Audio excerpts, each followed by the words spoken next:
Hello guys మళ్ళీ అయితే డ్యూటీకి అయితే వెళ్ళబోతున్నాం. డ్యూటీ అయితే మనకి ఈసారి ఐటీ కంపెనీ సిరిచేరులో అయితే దొరికింది. సో ఐటీ కంపెనీ సిరిచేరుకి అయితే ఈరోజు వెళ్ళబోతున్నాం చెన్నైలో.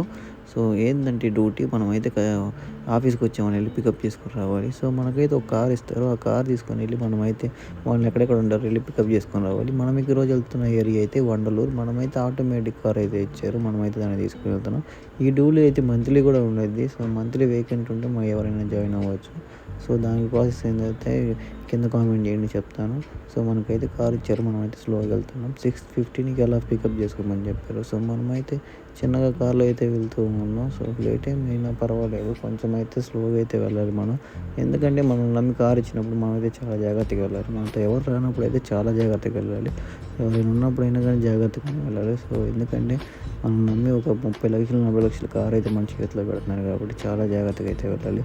సో మనమైతే ఇంకైతే వాళ్ళ దగ్గరికి అయితే వెళ్ళిపోతున్నాం. సో వాళ్ళని అయితే ఇంక ఎక్కించుకొని అయితే మనమైతే రిటర్న్ అయితే అయిపోవాలి. ఇప్పుడైతే కార్లో ఎవరు లేరు కాబట్టి మనమైతే వీడియో అయితే ప్రశాంతంగా అయితే తీసుకుంటున్నాం. కార్లో ఉన్నప్పుడు అయితే తీసుకోవడం అయితే కుదరదు. సో అందుకని అయితే మనం వీడియో అయితే తీసుకుంటున్నాం.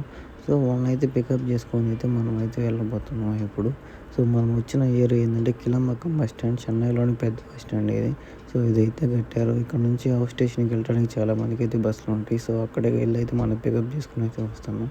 సో వాళ్ళని అయితే పికప్ చేసుకొని డ్రాప్ చేసి అయితే మనం అయితే వచ్చేసాం ఇప్పుడు.